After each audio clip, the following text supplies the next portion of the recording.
Hey everybody, Jonathan Leiter here, director and writer of Bill and Maggie's Intergalactic Taxi Service, and also visual effects artist for the film.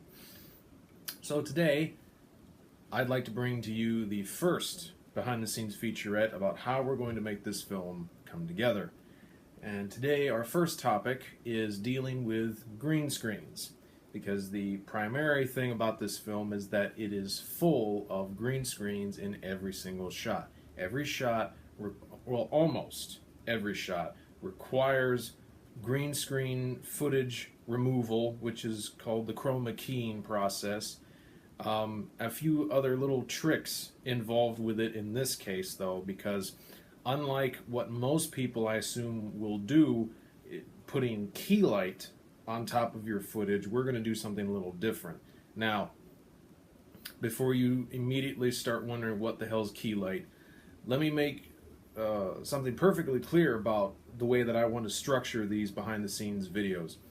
Instead of treating everybody like you know what's going on, I want to do my best to explain the process piece by piece and actually get a good, like, base level of understanding for you guys. I want to handle this as if every single one of you has no idea what's going on, and then get you up to speed, you know, because a lot of this stuff is difficult to wrap your head around, but I think once you see it all in action, with enough explanation, I think you'll get what's happening. So, let's go over here to the computer screen and I'll show you just what a green screen looks like when it's being used.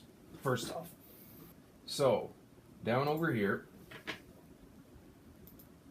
essentially what a green screen is this entire space right here. Now this is a professional green screen stage, whereas most people will just have a green sheet in their living room or their basement or their attic or wherever their studio is, and they'll drape it down between two very large metallic stands.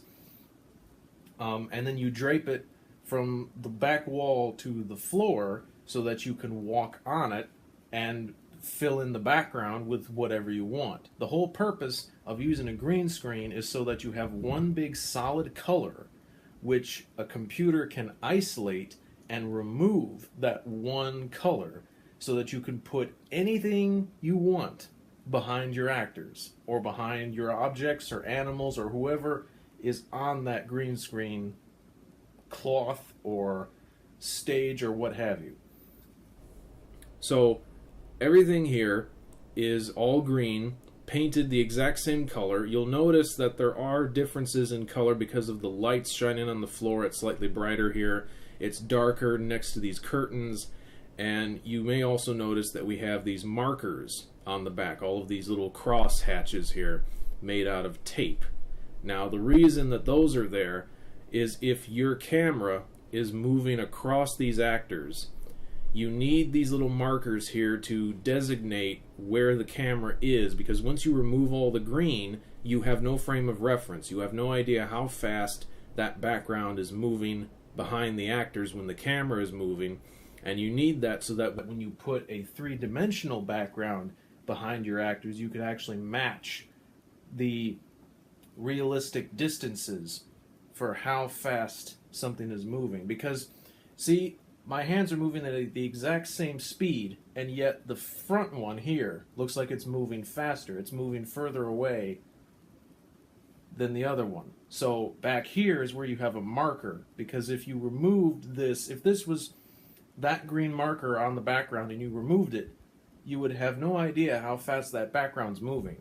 So you have to mark it in your editing program or your compositing program to know how fast this is moving, and then you remove the green. You sort of put a surrogate that stands in for where this marker is, just a three-dimensional coordinate point that follows that marker, and then when you remove the color, that little digital marker still stays there. But that's a subject for another day. So, how do we remove all this green color? Well, typically, as a good and hopefully simple example, let's take a look at shot 5A_1, which is take 1. So that means that this would be scene 5, shot A, take 1. So, normally, when you come in here to After Effects, which is Adobe software's most useful tool in my opinion, besides Photoshop, this is what you would use to take care of all of your visual effects compositing, because Premiere can only do so much. This is where you do your heavy, serious visual effects work. Over here you have your project panel, your effects panel, you have an effects and presets over here. This is actually where all your knobs and controls for each of your layers would be, such as the stereo mixes here. And then this is where you grab effects to slide over here. This is your window to see your final result. You can change the size of the image, including using your scroll wheel. And then this hand tool up here, this selection tool is for selection. This is for dragging things around. The hand tool is for simply sliding your viewport around. You can change the video quality from full to half to third to quarter. Very useful, especially when you get really detailed stuff going on. A lot of layers, a lot of effects. And then this is your layers panel down here with your compositions. So, hopefully some of you guys out there are familiar enough with After Effects to know where I'll be going with some of this. But for those of you who are not, I suggest you get yourself up to speed. But I will try to explain what certain things are for you newcomers out there. It might not be enough, so definitely go check some other tutorials out and some introductory things, and then come back here. So, to hopefully go through this as quickly and simplistically as possible, let's take a look at what people normally do when they want to remove this green back here. This is a really even green shot, very simple. There's a bit of black curtain back here which we can remove with a mask, and I'll get to those in a moment. Something else that's good is that our character does not move too much here. This is Maggie from Bill and Maggie's Intergalactic Taxi Service. So she just moves a little bit, which is not a problem at all. If she was moving in front of some other objects, that might become an issue, but in this case it is not. So that makes things easy for us. So first let's go to Effects and Presets here, type in Keylight. Keylight 1.2, bring that over on top of the video here, and then that brings up the effects controls. There it is. So the first thing, change the view type to source, which means that nothing will change here. This will simply show you the original video unaltered. You go to the screen color, take the eyedropper tool and pick anywhere in here. This is a really evenly green lit shot here, so just go right there. There's your color. So the next thing you want to do is go either to Screen Matte or Combine Matte, which I think they're relatively the same, but Combine Matte's probably better, I've heard. Go to the Screen Matte twirl down menu here, go to Clip Black and Clip White. Now you'll notice that the white portions here refer to everything that we don't want to remove, whereas the black refers to everything that's green. So black is your green, or any color really that you want to remove. We could even, for instance, remove this red right here, and that would make all the red black. But we'll keep that as a we'll keep that as a green color. So there you go. So clip black, clip white. What we want to do is make all the black as possible. So turn down all the really dark grays until they're solid black, and then take all the whites and bump those upwards until everything that's white is really white. Now thankfully there is a beautiful result on these light bulbs. These light bulbs truly could not look better than this for a green screen composite shot. I'm actually shocked at how good those look. So that is a really good result. You don't always get that, but when you do get it, be thankful that you got it. So now what we do is we go from Combine Matte to Final Result. Now as you can see, all the green is gone. The only trouble is this small sliver of curtain up here. The one thing you can do for this is you go to this pen tool here, make sure that the clip is selected, because if it's not selected and you use the pen tool, you'll start making a shape. And a shape is a totally different thing than a mask, so just remove that, start over, remove the shape layer, go to the video layer, go to the pen tool, and just mask out the interior of this window. And you really could do this to all the windows, but if a character moves in front of it, you need to use the green screen removal tools like Keylight or Color Key or what have you. Now you'll see that this mask has isolated this section, but it's isolated and kept what was inside it. So what we actually want to do is go down to Mask. Instead of Add, we go to Subtract, and that takes away anything that was inside there. So now, if we were to put another set of stuff behind this, let me quickly find something we can use. I guess we can just use another shot here. These are screenshots from the film that I use to make an element, which we will be using in a moment. So let's bring this down here, and you'll see this is now behind everything. Now this might be a little rough up here. We might need to tweak that some, but that's not really important for this tutorial here. Now, I could bring in something which I would like to talk about, but thankfully we don't really need it in this shot, so that's good. But I'll bring it anyway just to show you what it is. So as we can see, this is scene 5, shot A, take 1. So let's go find the image for that. There it is.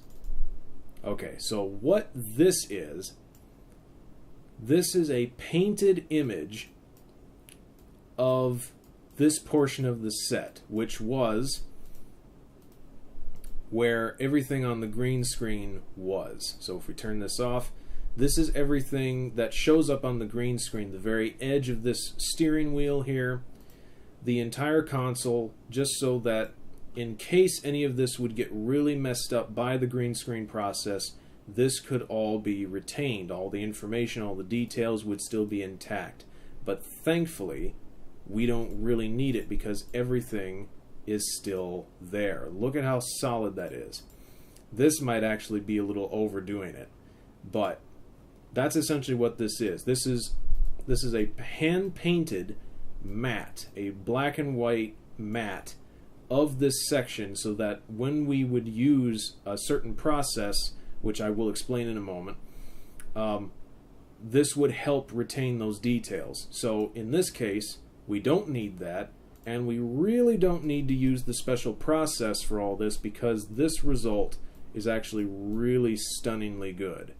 And I think it's primarily because the green color we're using is so dramatically different than any other green in this image that it works. And there's no green spill either.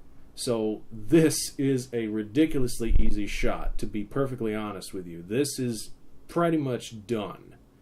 So let's try to find something a little more complicated, but not so much. Let's save this. That's all good. Let's go in here and see what other ones I have.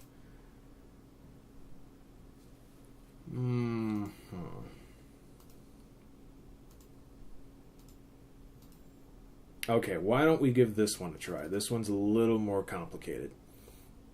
So this would be 3DA-1. I forget exactly why we named it that, but anyway, 3DA-1. There we go. Okay, so the complications with this, number one, the edges of the frame are blurred, and this is because of the lens that I use to shoot this scene with. So that's a little quirky there. That might cause an issue. But thankfully the green screen is still relatively bright here. There's not going to be as much spill, except really low on the desk and tabletop here. And then we have the green screens on the monitors, which are a lot brighter as well. Now, instead of just slapping Keylight onto this, which might still work, let's give it a shot. Combine matte, clip black, clip white. Bring the black all the way down as far. Bring the white all the way up. Yeah, that's actually not half bad. Bring the black down a little bit more. Yeah, there you go. Alright, now the only issue you may notice is that there's harsh edges down here on the blurred out sections, because there's not nearly as... Once you have to bring these two bars together just to remove the black up here, you really start to crush the detail in these blurred sections. If you lower it down, you get the green from the tape on these monitors still there, but you get back some of the detail down here. If you pull this up, you lose that detail, and now there's a harsh edge. So you lose the blurred detail of that, and it looks kind of funky. So we have to fix that. Our character looks good. So in that sense, the character chroma key removal process is really solid. The only trouble is this set piece here, which we will have to fix. So first off, I guess the color is also pretty good in here. There's still some flickering though, so we want to address that as well. So here's the other process. Instead of just slapping key light on here, let's go through the process which I learned a couple of months ago on YouTube from a guy known as this. I'll put his username down here. He gathered up some information from some other sources, including Video Copilot with Andrew Kramer, and he figured out this new workflow, which I'm really fond of. I think it's a brilliant workflow to get some good chroma key results. And I don't think my green screens will ever look the same again because of how good this process is. It's a little cumbersome, so stick with me here. So first off, what we're going to have to do is we might want to brighten up this green just a little more. And sometimes your green can be really desaturated. This is actually a good saturation here, but let's still do it anyway. So go down over to your effects panel, go to selective color, pop that on top of that, change the colors to greens, and then this will allow us to add more brightness and saturation to the greens here. Cyan all the way up, makes it a little bluer. Yellow all the way up really bumps up the solid green color here. Turn down magenta, brightens it up even more, and then turn up the blacks, which that definitely gives it a even more solid green color. So this is a dramatic change. Every green in here has been exploded with color, which is going to make removing the green that much easier. So now what we do now is we pre-compose this. Now if you've never dealt with pre-compositions, let me give you some explanation of what this is. First off, when you bring up the pre-composition window here, you have a choice of either leaving all attributes or moving all attributes. And it took me a while to realize exactly what this meant. But here's the breakdown. If you leave all attributes, what will happen is when you click on this clip right here, the pre-composition here, there's your selective color. We added it to the original video, but yet here it is. If we double click on this composition, it's a totally separate composition that can open up right here. Here's the original video, and there's no selective color. So it took everything that you added to this video clip and left it where it was, but pre-composed the video file itself. Now if you undo this, pre-compose the video again and move all attributes, it takes everything you did to that video and slides it inside this new composition, so it brings everything with it. Now the beauty of pre-compositions is that if you were to add, let's say you took this clip here, this version of it anyway, and you duplicated it a couple of times, you shrunk and stretched this one, slid it over, squashed and slid this one, slid it down here. So now you have three totally different versions of that same file, or it could be a particle effect with a bunch of particle layers in it. But then here's the original. Now if you were to add, let's say, a distortion effect to this, how about lens, to be real quick and simple. Now this is all lensed up. This is all warped and reshaped. But what happens over here? They're all updated. This is the beauty of pre-compositions, because let's say you pre-composed all three of these into a new composition, moved all attributes, now you have this one. So, whoop, back down there. Now what you have are three levels. You have the original, you have this one, and now you have this one. So let's say you duplicated this again. Now you have a level inside a level inside a level. It's like Inception. It literally is like Inception. You are creating a deeper and deeper level so that everything you do to the very last original image ripples all the way back up. So let's take that CC lens back off this.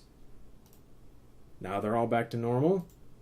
And now they're all back to normal. That is the beauty of pre-compositions.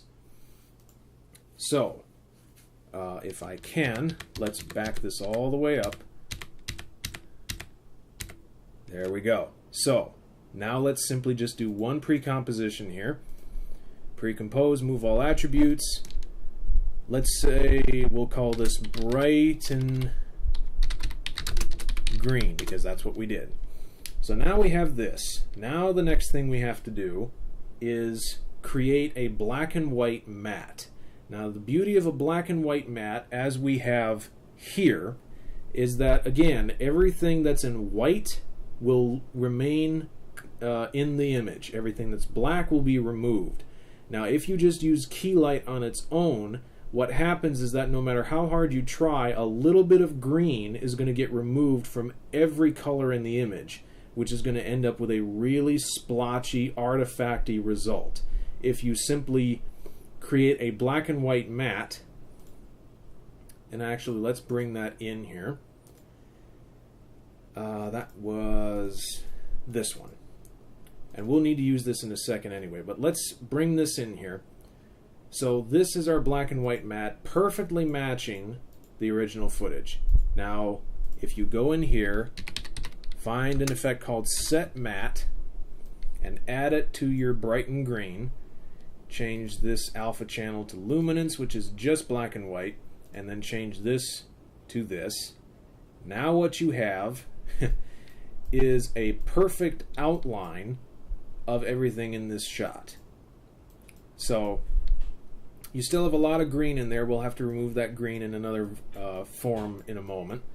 But what you have is, instead of using key light to remove the green, which would remove green from everything, now you are simply removing everything that is black from this black and white image. So you're not removing a color, you're removing everything that is selected in black and keeping everything that was selected in white. So it's actually referencing this image to create this image.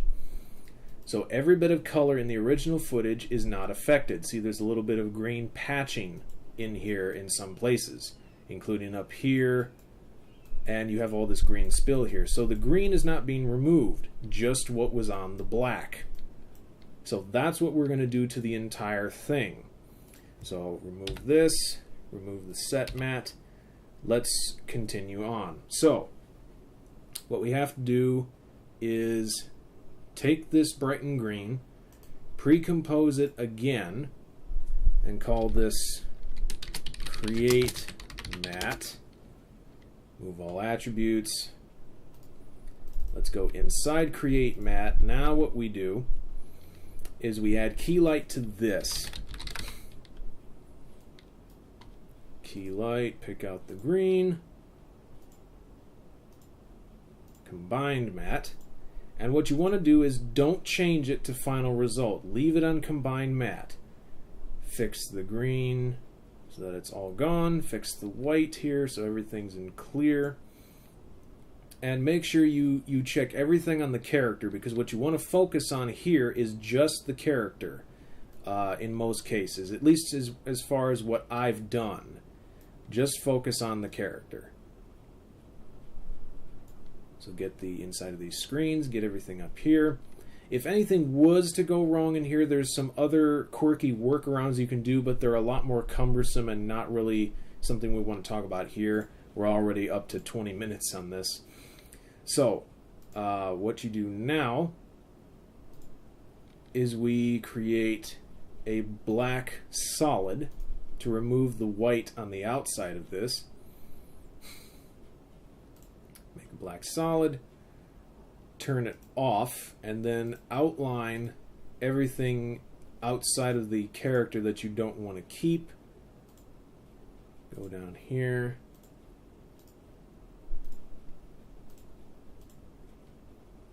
Turn it back on. And there you go. Now I believe,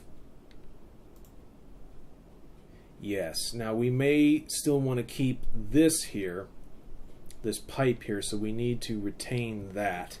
I don't believe this had it. No, it doesn't. So we're going to have to add that in as well. So what we need to do, we need to make another solid here.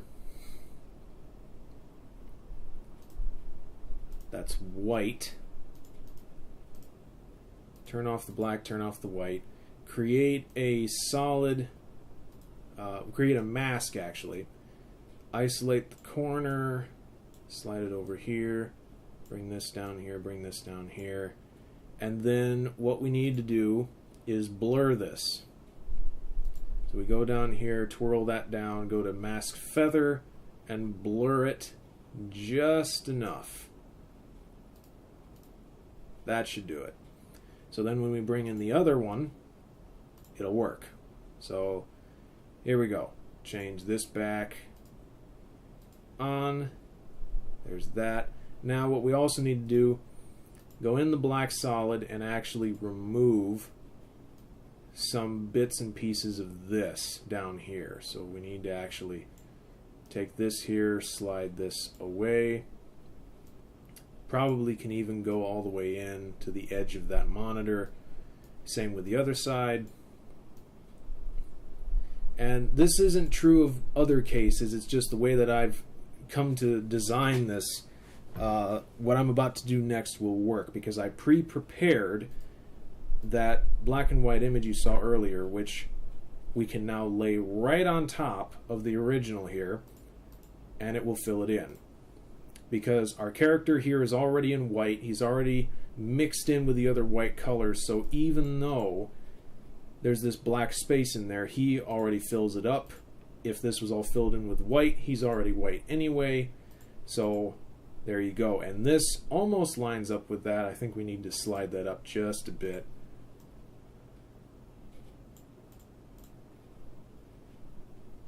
Might need to change the feathering on that. There we go. That roughly works. So now we have this. That black might be a little harsh there.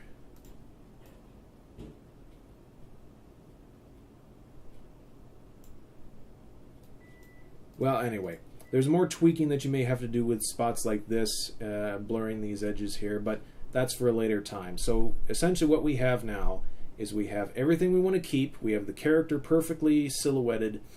Now what do? Well, we pre-compose this, or actually we already did, so there's our create matte. So what we do here is we take this black and white image, we bring back in either the original footage or the bright and green. We can bring the bright and green back in. We slide the create matte underneath this so that our black and white image is underneath it. We actually can turn it off, go to bright and green, set matte, slide that on top of the bright and green footage, luminance, and create matte. So there you go. There's our image. But we still have the ugly green cast around everything and on everything. So what do we do for that? Well, that requires another pre-composition with this bright and green, a totally separate one. Move all well, actually, we don't want to move all attributes. This time we leave it because the set matte is for this inside this composition. So we leave that. We change this to fix green spill. Now we go inside green spill. And this is where stuff gets a little quirky. We do a key light again, which will allow us to isolate the green color we want to fix. then we go to Channel Combiner. Now, Channel Combiner is really quirky. It does some really odd things. It has RGB to HLS, which is red, green, and blue, to hue, luminance, and saturation. A couple other variants, but what we want is straight to pre-multiplied. And what that does, as you can see, is it takes the green color here and makes it gray. It removes it from everything, but you still have this artifacting over here from removing the green, same from the rest of the image. So what we actually want to do is duplicate this and take the bottom layer, remove the key light and the channel combiner from the bottom layer, take the top one and change it to color.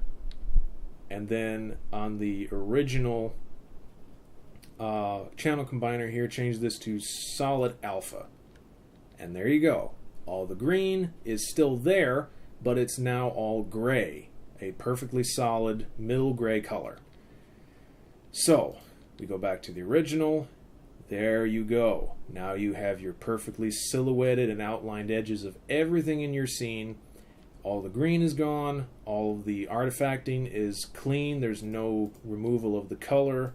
It's only as noisy as your original footage was.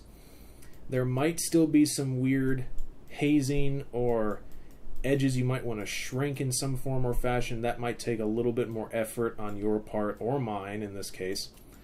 So there are still things to work with and fix, but for all intents and purposes, that is a done deal. So let's, just for the sake of completion, bring in our background here. So Bill and Maggie backdrops.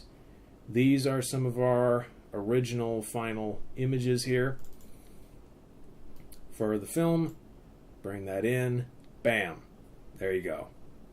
Now, obviously this isn't done, but this is kind of what I'm talking about. And what you can do now, of course, is take the original fixed green spill here, which is our solid color, and you can put some color correction on this, such as our curves adjustment.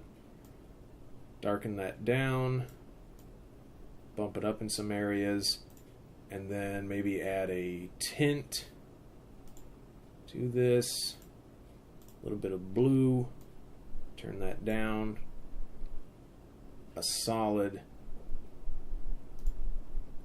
that is a orangish color, actually maybe something a little darker, there we go.